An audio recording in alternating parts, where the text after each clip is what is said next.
రాష్ట్రంలో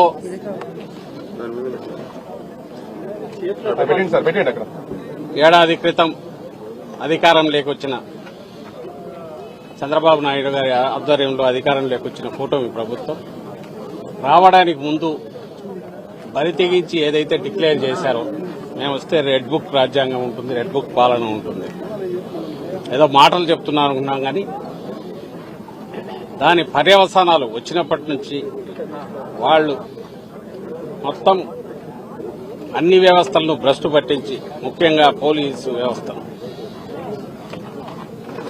red book రాజ్యాంగం అంటే ఎట్లుంటుంది, ఒక ప్రజాస్వామ్య దేశంలో ఒక రాష్ట్రంలో ఎట్లా ఇంప్లిమెంట్ చేయగలరు అనేది వరుస పెట్టి తప్పుడు కేసులు పెట్టడం ద్వారా ఆచరణలో చూపిస్తూ వచ్చారు. దానికి తాజాగా వైఎస్ఆర్ కాంగ్రెస్ పార్టీ సీనియర్ నాయకుడు మాజీ మంత్రి గోవర్ధన్ రెడ్డి గారు కూడా ఈ మధ్య గురయ్యారు. అంటే ఏదైనా కేసులో ఆధారాలుంటే దాని మీద ఎంతవరకైనా పోవచ్చు, ఎంతో కొంత పొగ ఉంటే నిప్పు ఉందని చెప్పి దాని మీద పోయి చేయడంలో కూడా అభ్యంతరం లేదు. కానీ అసలు ఏమీ లేకుండా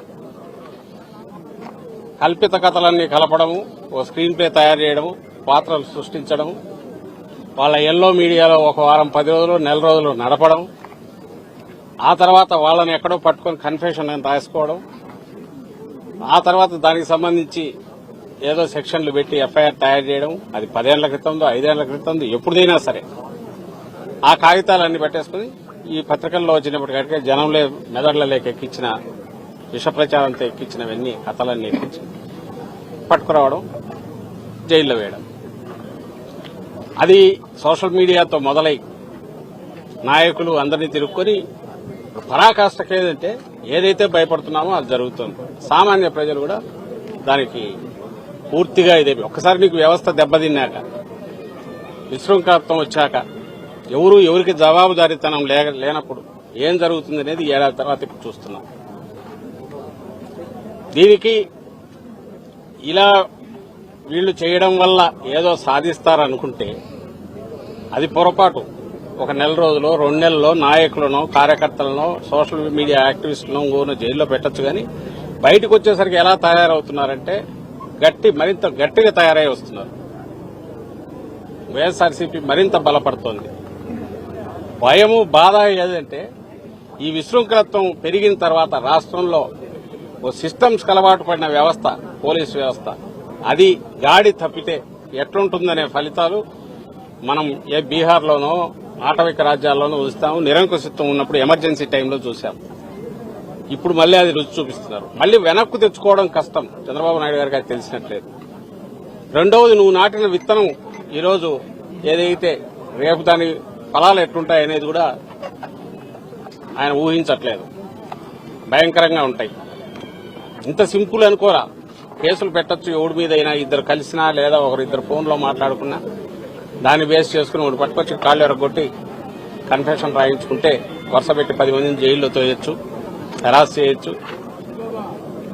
ఏదంటే అది స్థానిక సంస్థల ఎన్నికల్లో చూశాం, ఈ మధ్య జరిగిన ఉప ఎన్నికల్లో, నిన్నటికి నిన్న తెనాలిలో చూశాం. కేసు ఏదైనా తప్పులు చేస్తే కేసు పెట్టచ్చు, తప్పులేదు. రోడ్డు మీద కూర్చోబెట్టి సినిమాల్లో కదా మనం చూసి భయం వేస్తుంటది, ఒళ్ళు గగురు పోస్తుంది. కాకి డ్రెస్ వేసుకుని బూట్కాలు కళ్ళ మీద పెట్టి లాఠీలతో బాదుతున్నారంటే మళ్ళీ లాఠీ మార్చి లాఠీ. అసలు ఎక్కడున్నాం మనం? ఇదంతా దేని ఫలితం అంటే ఏడాది క్రితం వచ్చిన వీళ్ళ రెడ్ బుక్ పాలన ఫలితం. నిన్న చూశాను, అసలు ఎక్కడున్నామో కూడా అర్థం కాలే. ఈ జిల్లాలో కావలిలో ఎక్కడో ఏదో స్టేజ్ మీద మొత్తం బట్టలు లేకుండా డాన్స్ చేస్తున్నారు. అసలు దానికి ఎక్కడ ఇంతవరకు ఎప్పుడు ఇట్లా జరగల. ఎక్కడన్నా కొండల్లోనో ప్రైవేట్ గెస్ట్ హౌస్లోనో ఎక్కడైనా జరిగితేమని అనుకోవచ్చు. ఎవరు పట్టించుకునేవారు. మన సొసైటీలో, సభ్య సమాజంలో ఓపెన్ గా జరుగుతున్నాయి ఇవన్నీ. ఎందువల్ల ఇది సిస్టమ్ ఫెయిల్ అయిపోయింది. వాళ్ళకు తాబేదారులుగా ఉండే అధికారులను ముందు పెట్టి నడిపిస్తున్నారు. కాకి డ్రెస్ లో గూండాయుధం అనేది ఒకప్పుడు అనుకునేవాళ్ళం, అది కళ్ల ముందు ఇప్పుడు కనపడుతుంది. వాళ్ళు ఒకసారి అదుపు తప్పినాక వాళ్ళకు వాళ్లే రాజులు అవుతారు. అప్పుడు ఏ వ్యవస్థ పనిచేయదు. చంద్రబాబు నాయుడు గారికి అది ఎక్కినట్లేదు. ఆయనకు గాని, ఆయన కొడుకు గాని, ఈ ప్రభుత్వానికి గాని ఏం పర్వాలేదు. వైఎస్ఆర్సీపీ బలమైన పార్టీ మరింత బలపడుతోంది. ఈయన ఎంత నొక్కాలని చూస్తే బంతిని గోడ కొట్టి ఎట్లా తిరగొస్తుందో అంతగా బలపడుతోంది.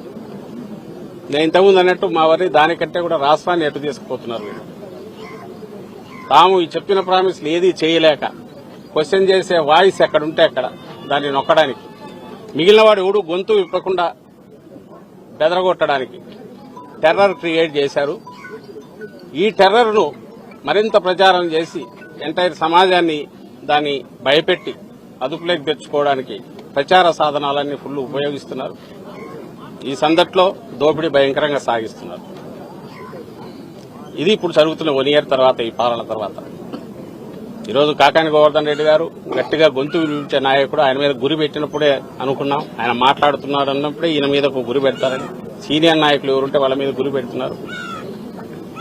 తద్వారా ఏ రకంగా అయినా సరే పార్టీని బలహీనం చేయాలి, ప్రతిపక్షం అనేది లేకుండా చేయాలని చూస్తున్నారు. అది అసాధ్యం. అందులో వైఎస్ఆర్సీపీ లాంటి పార్టీని, జగన్మోహన్ రెడ్డి గారి లాంటి నాయకుడు, అంత పట్టుదల కలిగిన పటిమ ఉన్న నాయకుడిని వాళ్ళు ఏం చేయలేరు. దానివల్ల ఏమవుతుందంటే పార్టీ మరింత బలపడుతుంది. థ్యాంక్స్ టు చంద్రబాబు నాయుడు గారు. ఎస్, 2 నెలలు అందరం పోవచ్చు. వాళ్ళు ఎవరి మీద, అందరి మీద కేసులు ఉన్నాయి, ఎప్పుడైనా పోవచ్చు. అంతకుమించి చేసుకోగలిగేది ఏంటి?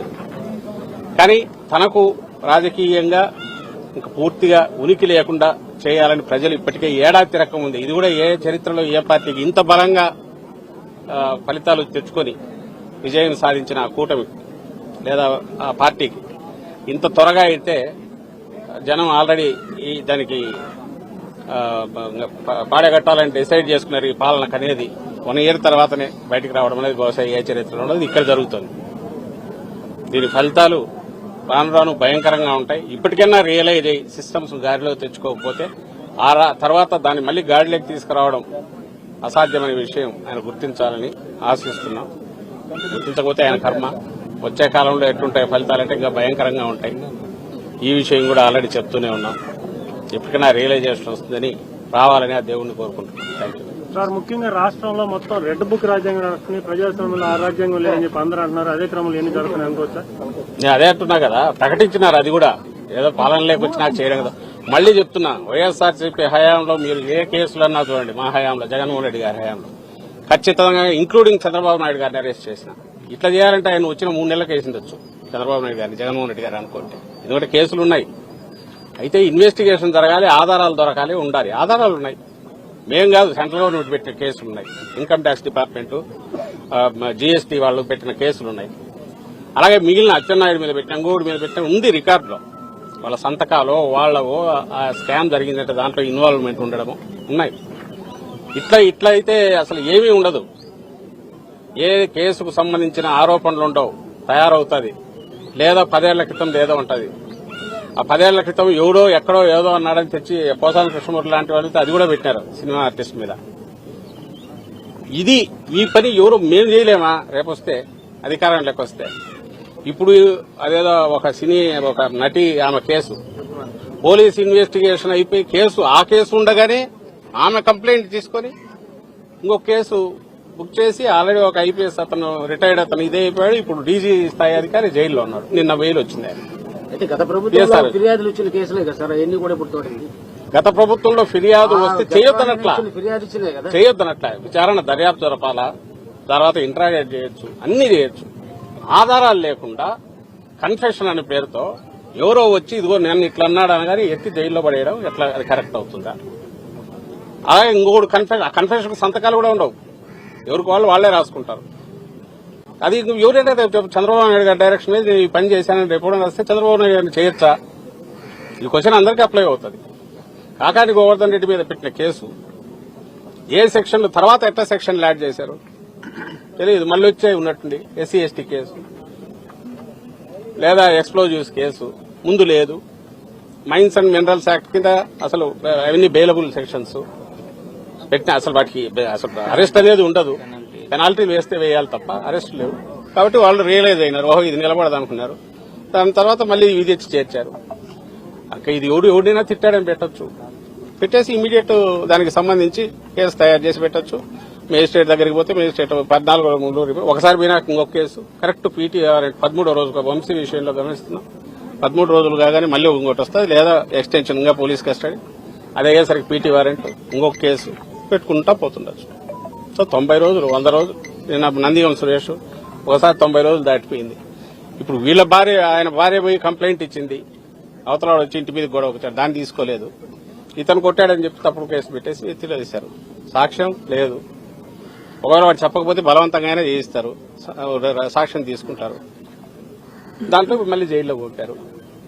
ఇంకా ఇవి నేరాలు అయితే, అంటే ఇట్లా రాయించుకుని నేరాలు కథ రాసినట్టు పాత్రధారులను క్రియేట్ చేసి స్క్రిప్ట్ తో తయారు చేసి స్క్రీన్ ప్లేతో చేయడం మొదలు పెడితే, ఇంకా అసలు మనల్ని ప్రొటెక్ట్ చేసుకోవడానికి ఉన్న కాన్స్టిట్యూషన్, మనం ప్రొటెక్ట్ చేసుకోవడానికి ఏర్పాటైన సిస్టమ్స్ అవే మనల్ని భక్షించడం మొదలు పెడితే, అవే మనల్ని ఇబ్బంది పెట్టడం మొదలు పెడితే, ఇది ఇంక డెమోక్రసీ ఏంటి?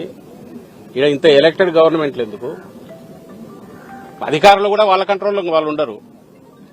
ఇది వరీసంగా ఉంది. సార్, ఇప్పుడు గత ప్రభుత్వం హయాంలో అక్రమ మైనింగ్ జరిగింది, 250 కోట్ల రూపాయలు పెనాల్టీలు కూడా వేశారని మీ పార్టీకి సంబంధించిన మాజీ మంత్రి ఒక సందర్భంలో మీడియా ముందు ప్రచారం చేశారు.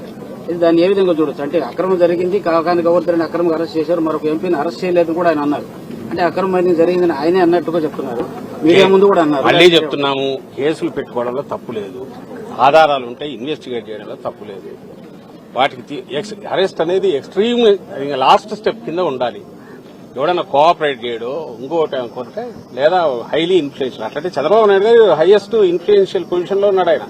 ఆయన మీద కేసులు ఆయన రివ్యూ చేసి నీరు కట్టడానికి ప్రయత్నం చేసుకుంటున్నాడు. అరెస్ట్ అయిన వ్యక్తి, లిక్కర్ కేసులో బెయిల్ మీద ఉన్న వ్యక్తి, ఆయన డిసైడ్ చేసుకుంటున్నాడు కేసు.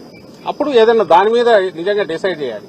బయటకు వచ్చి ఎక్కడో అసలు సంబంధం లేని దాంట్లో నీకు నువ్వు స్కామ్ అని ఈనాడు జ్యోతిలో రాసుకొని, లేదా ఇంకోటి పడక ఎవడో ఒకటి మీద ఒకటి ఆరోపణలు చేస్తే దాన్ని బేస్ చేసుకుని ఒకటి కట్టు, అది కూడా అభ్యంతరంలా. కానీ అరెస్ట్ చేయడం ఏంటి? అరెస్ట్ కాకుండా నువ్వు ఎంక్వైరీ చేయలేవా? చేయలేని పరిస్థితి ఉందా? ఏలే, అందరికి మీకు మాకు అందరికీ తెలుసు. ఎంక్వైరీ చేయొచ్చు, 41 నోటీస్ ఇచ్చి పిలుచుకోవచ్చు, కూర్చోబెట్టి మాట్లాడుకోవచ్చు, అండ్ సాక్షులు ఎవరంటే వాళ్ళతో పిలిపి ఇవన్నీ చేయొచ్చు కదా. ఇంట్రాగేషన్ చేసుకోవచ్చు, ఇన్వెస్టిగేషన్ చేసుకోవచ్చు. ఇది ఎక్స్ట్రీమ్ స్టెప్ ఏది ఉందో దీన్ని చేయడానికి క్వశ్చన్ చేస్తున్నాం. ఆ ఎక్స్ట్రీమ్ స్టెప్ కు వెళ్లడానికి ముందు తతంగం నడిపేది ఫార్స్, అది కనపడుతుంది కళ్ళ ముందు, దాన్ని క్వశ్చన్ చేస్తున్నాం. సోషల్ మీడియా కేసులన్నీ అలాంటివే. ఎవరో ఏదో చెప్పారు, వాడెక్కడో ఏదో అన్నారని చెప్పి దాని మీద డైరెక్షన్ ఇచ్చి వరుస పెట్టి అందరినీ తీసుకొని వస్తున్నారు. ఇంకా వరుస పెట్టి 10 ఏళ్ల క్రితం దగ్గర నుంచి పోస్టులని తీస్తున్నారు. ఎవడు దాన్ని సోషల్ మీడియాలో అబ్యూజ్ చేయడము, అసహ్యంగా రాయడం ఎవడు భరించు. అందులో వైఎస్ఆర్సీపీ కానీ జగన్మోహన్ రెడ్డి గారు కానీ అలాంటి వాటిని ఎప్పుడు సపోర్ట్ చేయం. ఉంటే గిట్టి ఉంటే వాళ్ళకి ఆ కల్చర్ ఉంది. బట్ దానికి సంబంధించి కేసులు పెడితే దాని ప్రొవిజన్లు దానికి ఉన్నాయి. అలాంటి దాన్ని తీసుకొచ్చి కిడ్నాప్లు, సుపారీ కిల్లింగ్ల సెక్షన్ పెట్టి నువ్వు అరెస్ట్ చేస్తే దానికి అంతెక్కడుంది? దీన్ని మేము క్వశ్చన్ చేస్తున్నాం. ఇది తప్పు. ఆ తప్పు ఎక్కువ చేసే కొద్దీ సిస్టమ్ కొలాప్స్ అయితే అది అందరికీ చుట్టుకుంటుంది. అది ఈ రోజు మాకు ఇదైంది, మొదలైంది, ఏం పర్లేదు, పోతే 1 నెల 2 నెలలు ఉంటాం, వస్తాం. ఎందుకంటే పాలిటిక్స్ లో ఉన్నాక ఈ మధ్య జగన్మోహన్ రెడ్డి గారు ప్రిపేర్డ్నెస్ అనేది ఉండక తప్పేట్లేదు, అరెస్ట్ అనేది తప్పేట్లేదు. బట్ దీన్ని రుచి మరిగినాక సిస్టమ్, ఆ తర్వాత నీ కంట్రోల్ ఎవరి కంట్రోల్ ఉండదు. దారుణ ప్రతి ఒక్కరికి తగులుకుంటాయి. అది సులభం. ఓ పవర్ఫుల్ పొలిటికల్ పార్టీ వాళ్ళే ఇంత క్యాజువల్ గా చేయగలిగినప్పుడు సామాన్యులు, మీలాంటి జర్నలిస్టులు, ఇంకా బయట కూడా నా వాయిస్ రైజ్ చేయాలనుకున్నాడు, వాళ్ళ పరిస్థితి ఊహించుకోండి ఎట్లుంటుందో. అది ఇంకా దారుణంగా ఉంటుంది. ఆల్రెడీ కావాలో పెట్టారు సార్ జర్నలిస్ట్ పెట్టింటారు చాలా మంది. Thank you.